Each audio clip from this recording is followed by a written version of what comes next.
Dear fellow Toastmasters, je suis Patrice et dans cette vidéo, on parle de comment retenir l'attention du public pendant tout son discours.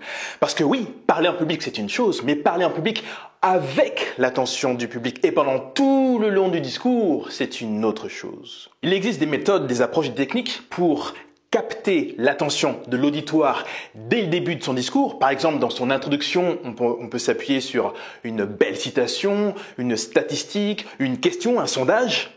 Et cela a pour avantage de rapidement impliquer l'auditoire et de capter son attention. Donc, je te recommande bien sûr d'utiliser ces approches pour capter l'attention au début de ton discours.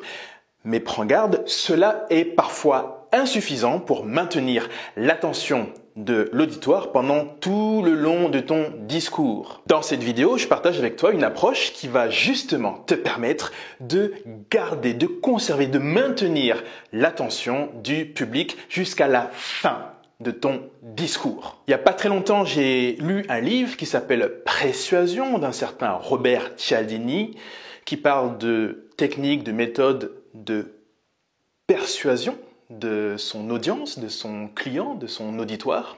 Et dans son livre, il partage ce qu'on appelle le besoin de clôture ou bien le besoin de fermeture. Alors en gros, il explique que l'être humain, en face d'une question, en face d'une situation donnée, en face d'une intrigue, il a besoin, il a envie de savoir ce qu'il va se passer. Il a besoin de connaître la réponse. Et tant qu'il ne connaît pas la réponse, son cerveau va rester en alerte. Donc son attention va rester élevée. Et dans ton discours, l'idée, c'est tout simplement de tirer parti de cette chose, de ce besoin de fermeture, de clôture, pour maintenir son attention élevée. Et pour tirer parti de ce besoin de fermeture, il n'y a rien de tel que d'installer un mystère au début de ton discours. Tu installes donc un mystère. Naturellement, le besoin de clôture va faire que l'auditoire va avoir envie de savoir quelle est la solution, quel est le dénouement de ce mystère. Le dénouement de ce mystère, la solution à ce mystère, évidemment, tu vas la livrer tout à la fin de ton discours et ton public, ton auditoire sera enfin libéré de ce besoin de clôture. Mais entre-temps, il aura gardé son attention sur ton discours. Justement, pas plus tard qu'avant-hier, donc c'était lundi soir, à mon club Toastmaster, à ma réunion, il y a Floriane qui a fait un excellent discours et qui a utilisé ce procédé.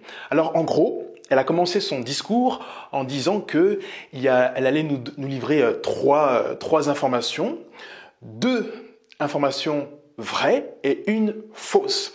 Et donc, elle a mis ce mystère en place et donc naturellement, avec ce besoin de clôture, l'auditoire a eu envie de savoir naturellement c'était quoi l'information fausse et c'était quoi les informations vraies. Et donc grâce à cela, Floriane a pu maintenir l'attention du public jusqu'à la fin de son discours lorsqu'elle a révélé quelle était l'information fausse et quelles étaient les informations vraies.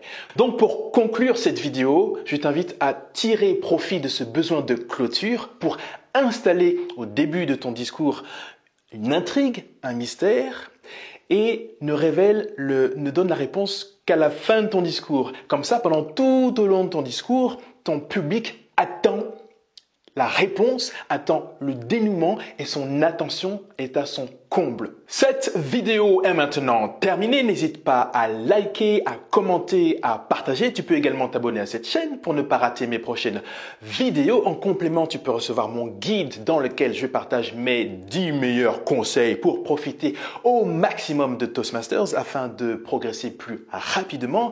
Jette un œil dans la description sous cette vidéo pour accéder à ce guide. Sur ce, je te dis merci d'avoir regardé cette vidéo et je te dis à très bientôt dans une prochaine vidéo. Ciao, ciao!